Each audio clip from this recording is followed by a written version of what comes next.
Wow.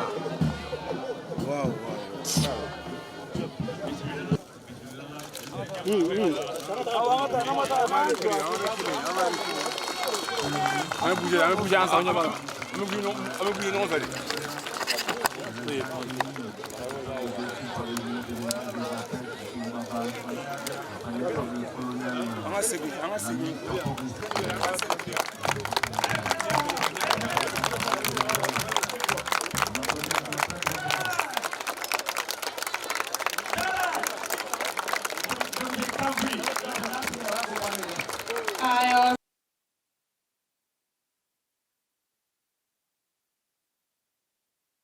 Mesdames et Messieurs les ministres, Mesdames, Messieurs les différentes autorités ici présentes, que le ministre de l'Élevage et de la Pêche a eu l'amabilité de citer intégralement, je ne suis pas sûr que sur la liste qui m'a été présentée par mes collaborateurs, que j'ai cité tout le monde. Je vais donc m'associer à l'épellation qu'il a eu à faire. Il me semble être plus complète. Mesdames et Messieurs, chers invités, permettez-moi, à l'entame de mon propos, de vous souhaiter la bienvenue à cette cérémonie officielle de lancement de la campagne de vaccination du cheptel national 2023-2024. À cette occasion, je voudrais vous transmettre les salutations cordiales et fraternelles de son Excellence le colonel Assimi Goïta, président de la transition chef de l'État, qui m'a fait l'honneur de me désigner pour présider en son nom cette importante cérémonie. Mesdames et Messieurs, la cérémonie de ce matin consacre officiellement le lancement de la campagne de vaccination du cheptel national au titre de la campagne 2023-2024. Elle marque toute l'importance que les hautes autorités de la transition accordent au sous-secteur de l'élevage dans la lutte contre les maladies animales et zoonotiques. J'adresse mes remerciements à tout le secteur de l'élevage, à savoir les agents des services techniques, la profession vétérinaire, les acteurs socio-professionnels de la filière élevage, pour des résultats éloquents depuis plusieurs années pour préserver la santé de notre cheptel.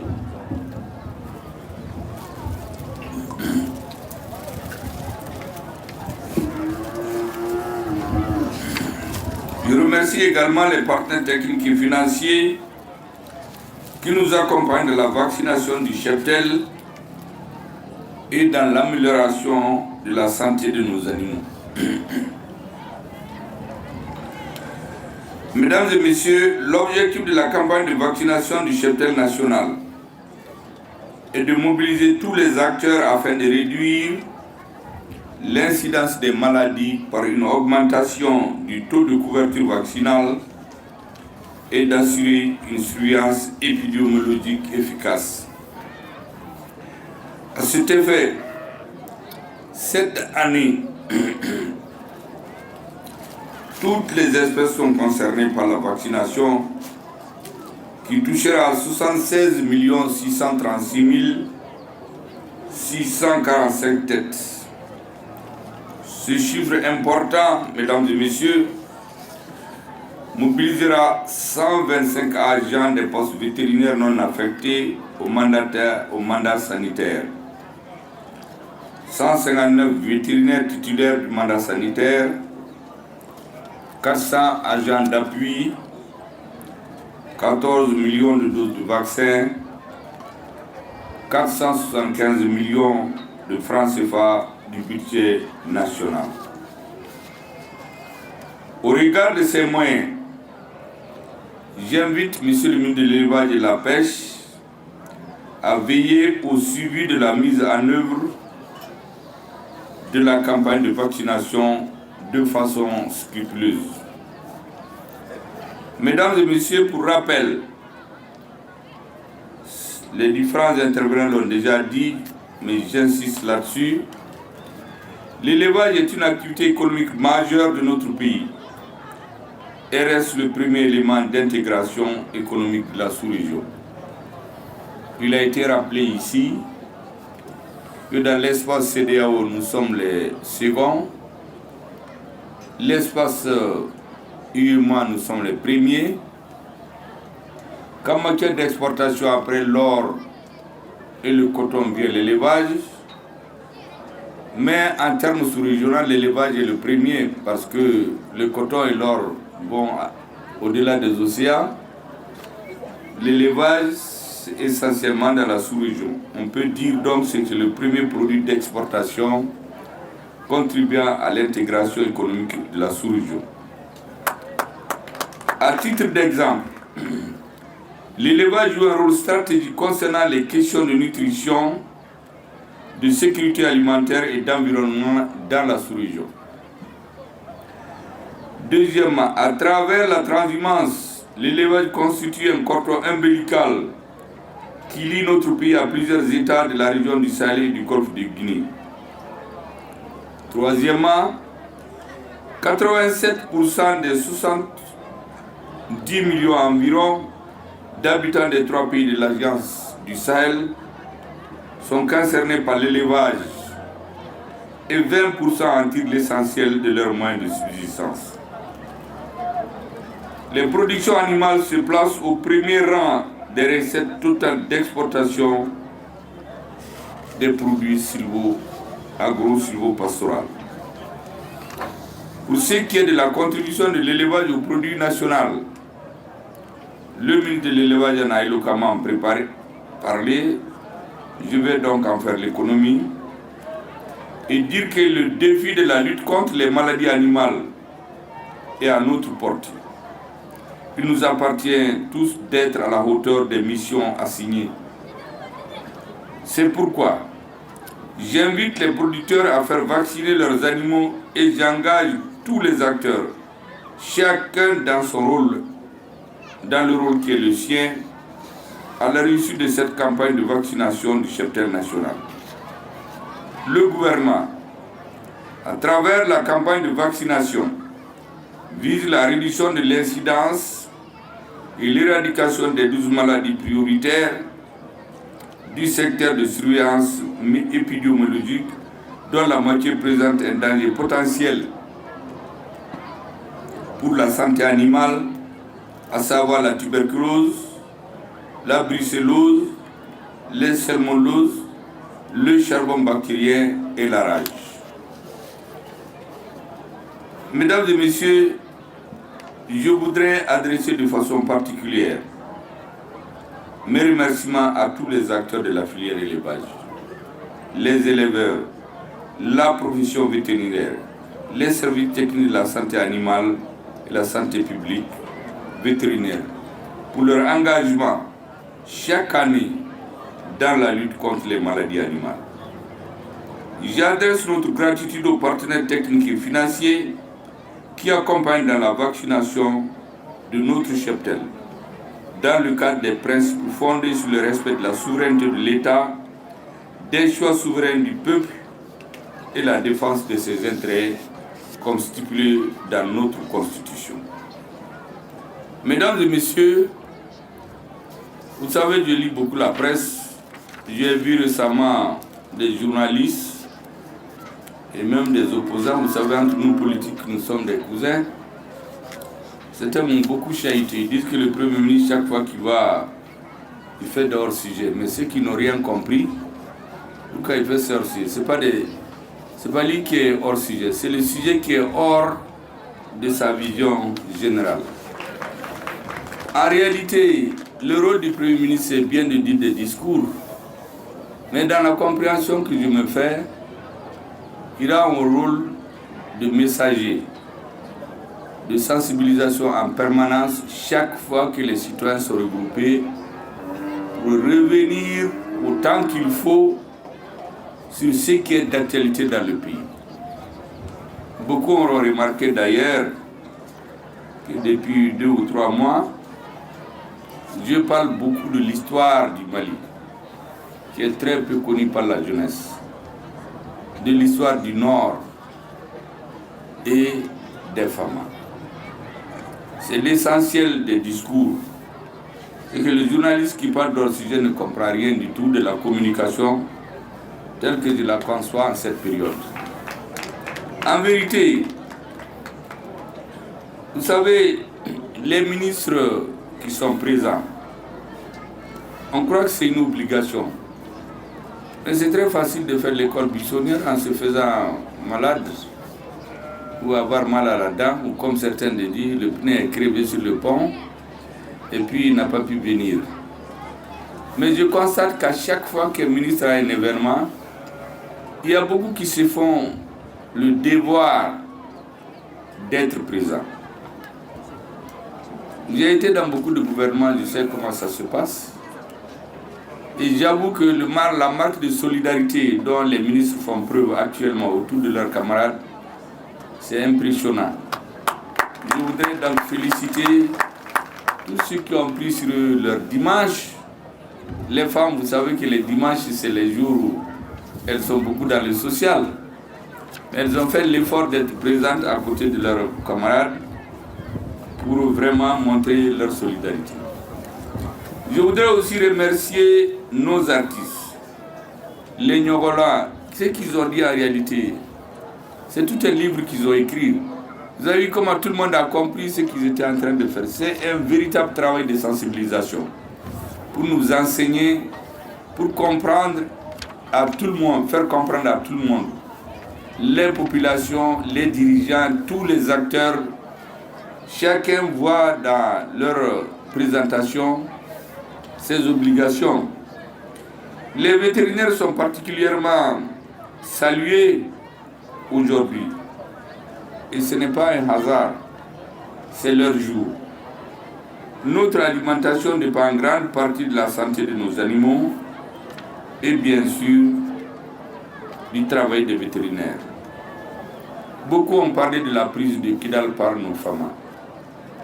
Vous savez, depuis cette date, tout le monde a compris que impossible n'est pas malien. Il y a quelques années, on nous a inoculé le défaitisme.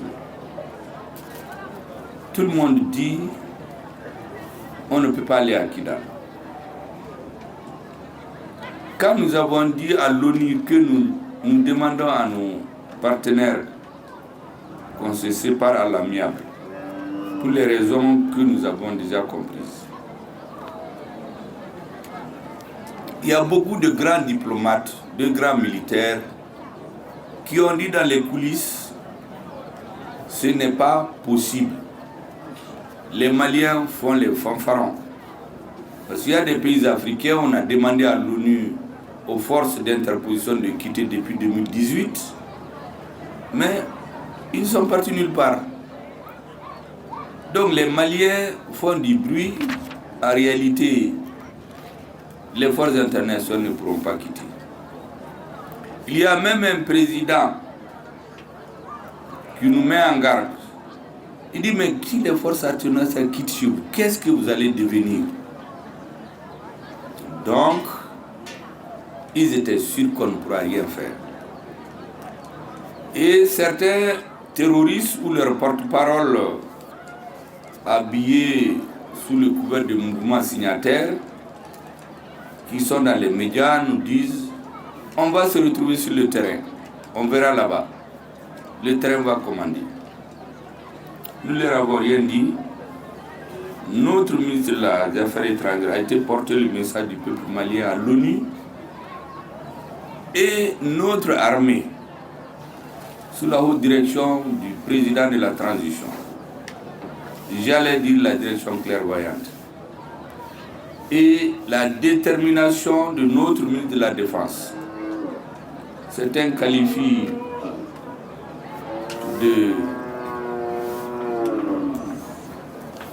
de courageux. Je pense qu'il a plus que le courage.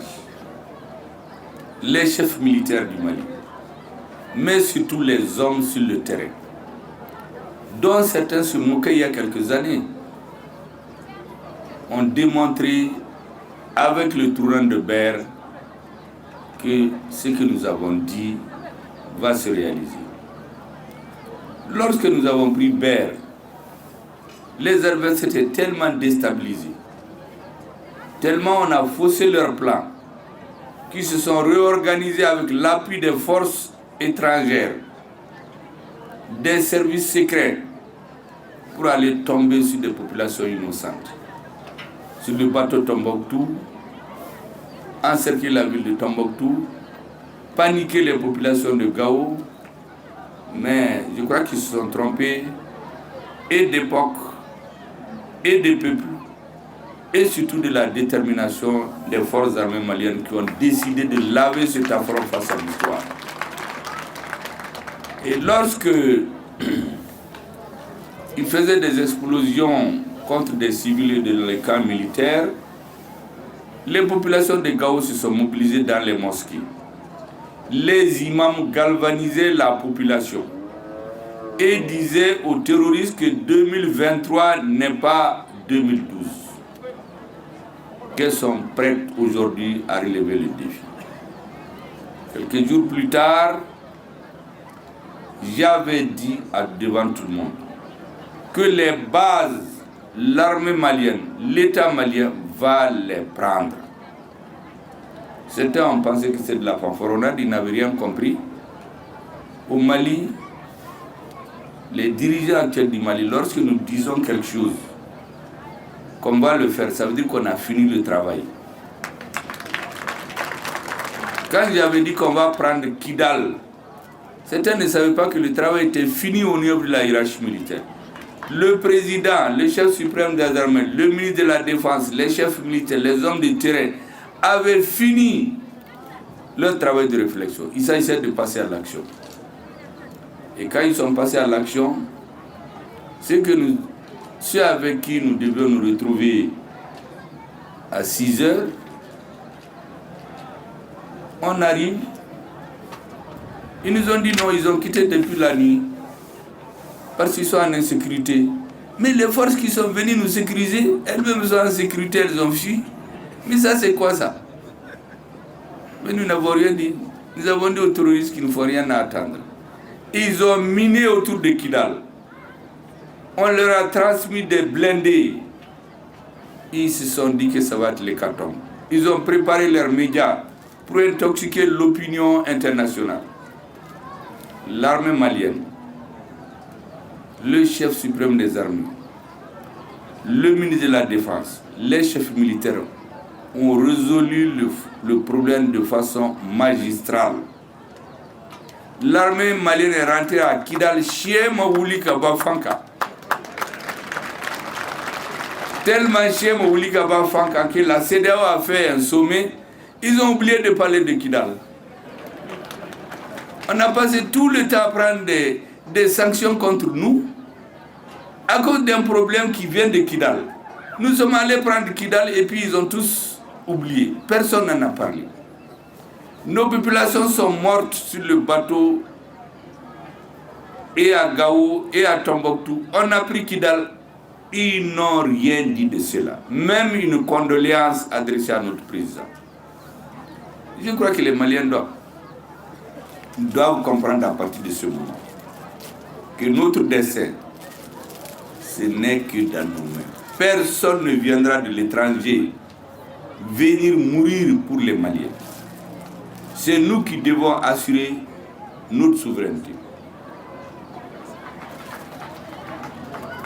Et nos forces armées de sécurité l'ont démontré.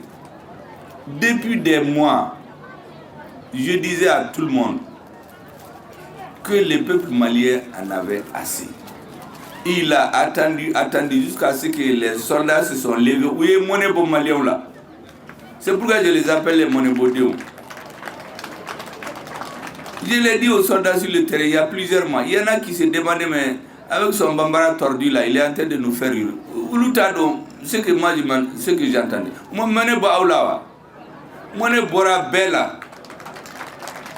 c'est pourquoi je dis aux Maliens, les militaires ont déjà fait les 100% de leur travail. Mais au niveau national, c'est 25%. Les militaires ont gagné la guerre. Notre peuple doit gagner la paix maintenant. Et quand le président a nommé un général de notre armée pour commander Kidal, je l'ai reçu personnellement. Je lui ai dit ce que je pense, mais je sais qu'il connaît le terrain plus que tout le monde. Kidal, qui était avant un État dans l'État, avec des mines d'or, des expatriés, des papiers en tête, des terrains qui étaient distribués, de l'or qui est exporté on ne sait où, et une partie vient à Bamako pour corrompre tous les membres de l'oligarchie qui prennent notre pays en otage, les politiques, les militaires, les juges, tous ceux-ci-là qui profitaient de la crise. L'or venait ici, mais ces mines d'or-là, vous savez qu'il y a des milliers de Soudanais, de Tchadiens qui sont dans ces mines d'or-là, ils travaillent, on ne sait pas où va l'or.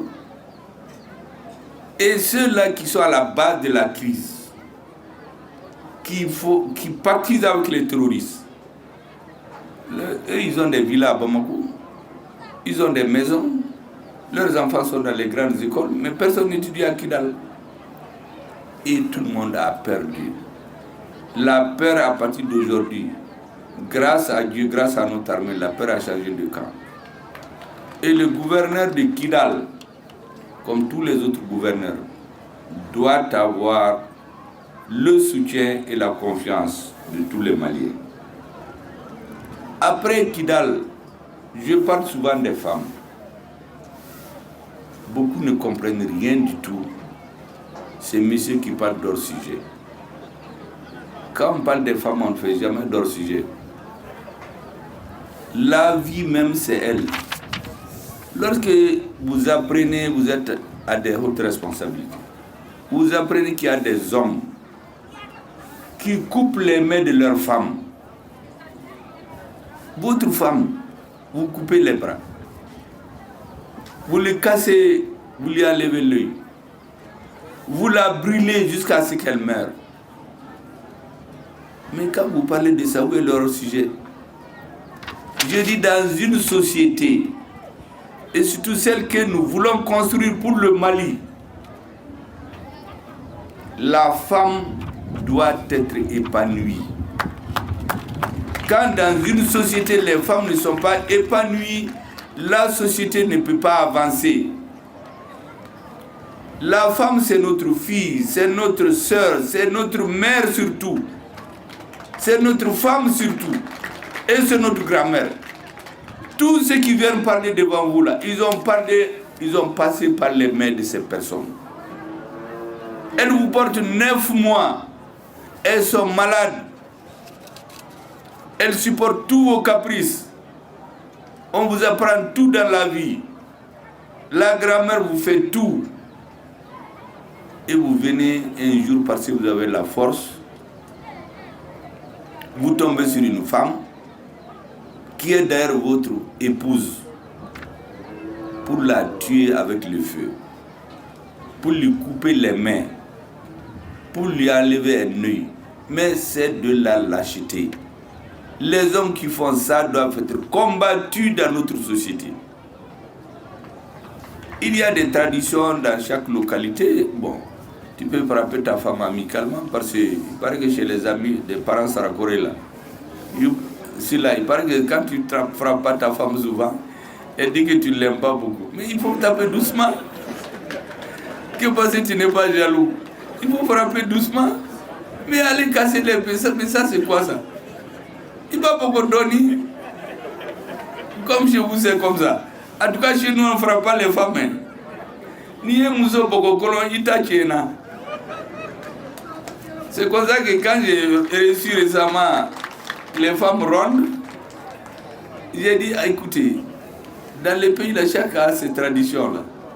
Comment on fait? Si ta femme n'est pas ronde, là, on va dire que tu es un vaurien. Et de ce fouet-là, et de Babedou, il te fouet d'âme. Donc, je leur ai dit d'être fiers de leur État. Leur État, elles doivent en être fiers. Elles n'ont aucune honte parce que ça dépend. On est un pays très divers. Les habitudes des gens vers Gao et Kidal, ce n'est pas les habitudes dans l'autre pays. Il faut respecter les traditions des gens. Donc, Bouya, il faut frapper doucement votre femme, amicalement.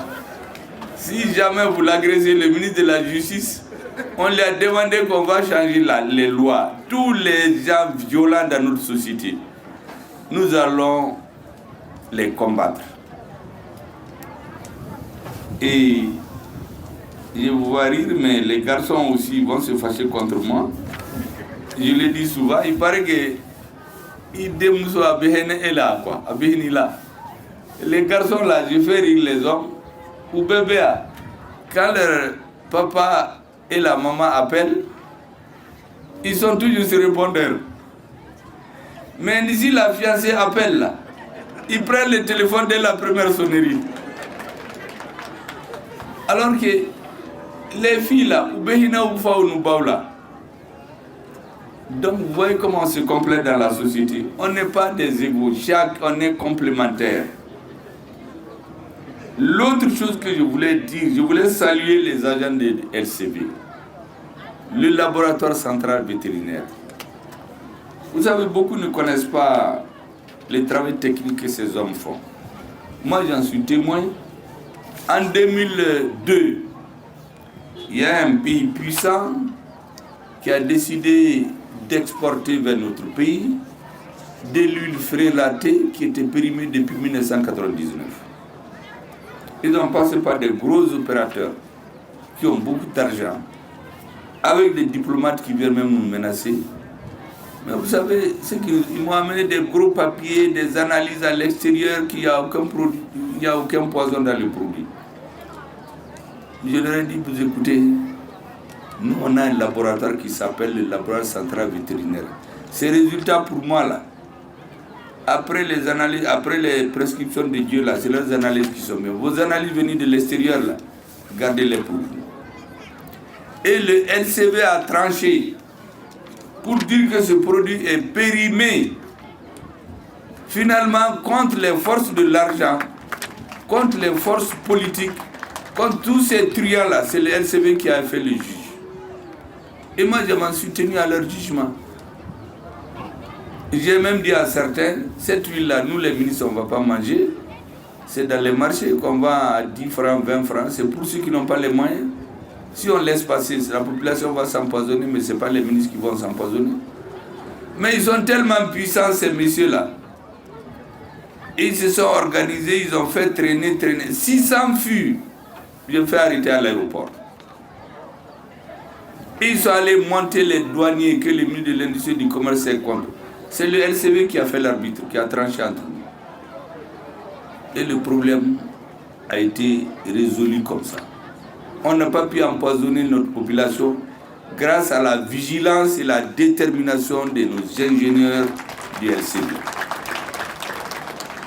Je voudrais donc les saluer, sauf qu'il y a beaucoup de choses qui sont passées après, je ne vais pas leur dire parce qu'on m'a envoyé en mission et on a dit à mon intérimaire de ne plus demander au LCV et de faire les papiers. Ça, c'est autre chose. En tout cas, ils ont fait leur boulot. L'élevage, vous savez, le Mali, quand tu veux l'atteindre, tu veux l'affaiblir, l'un des points sensibles, c'est l'élevage. Vous savez, dans les années 60, quand on avait décidé d'affaiblir le gouvernement, on a simplement coupé l'exportation de l'élevage. Tous les pays qui prenaient la viande malienne, la Côte d'Ivoire, d'autres, ils ont décidé de prendre la viande au Brésil. Donc les Maliens n'exportaient plus. Vous ne savez pas comment ça affaiblit l'État malien. Donc l'élevage, c'est un pilier de l'économie malienne. Et aujourd'hui que notre armée a pris Kidal, sous la haute direction du président de la transition, nous avons recouvré notre dignité, notre honneur grâce à notre armée. L'économie doit se réveiller. l'économie doit marcher. Parce qu'in fine, c'est l'économie qui compte sur la durée. Et les éleveurs, les pêcheurs, les paysans constituent un pilier important. Tout pouvoir qui ne leur accorde pas l'attention qu'il faut, soit n'a rien compris de sa mission, ou n'a pas une idée du rôle de ces messieurs. Et c'est pourquoi je voudrais dire à M. Boli, à M. Toukara, à M. Bouyassila, que j'ai écouté avec beaucoup d'attention, de recenser l'ensemble des problèmes, parce que c'est bon de parler dans une réunion et les adresser officiellement au gouvernement, pour que nous aussi on voit ce qui peut être résolu. Sinon on peut juste vous faire des bonnes promesses, des bons applaudissements et puis c'est fini. Il faut mettre tout sur papier et écrire au gouvernement. Parce que vous êtes les premiers conseillers du gouvernement.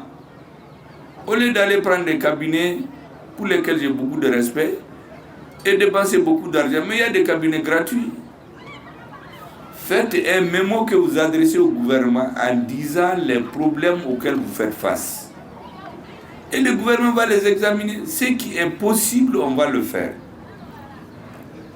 C'est ce que je voulais vous dire et vous encourager et vous dire que le pays compte beaucoup sur le secteur de l'élevage.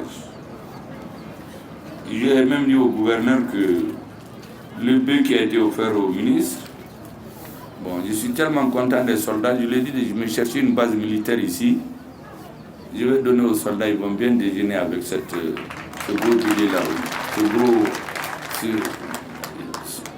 ce gros animal aujourd'hui. Parce que nous sommes en train de vous parler comme ça, nous sommes tranquilles, on roule paisiblement parce qu'il y a la paix dans cette zone. Il y a la paix dans cette zone parce qu'il y a des militaires qui se sacrifient. Il ne faut jamais que nous oublions cela. Dans le cadre de la collégialité de l'action gouvernementale, merci à l'élevage et la pêche, M. Mali Matene Keita, qui est l'architecte technique. Merci à la direction de production industrie animale, le Centre national d'insémination, le Centre national d'appui à la santé, l'Organisation mondiale de la santé animale Bureau Afrique,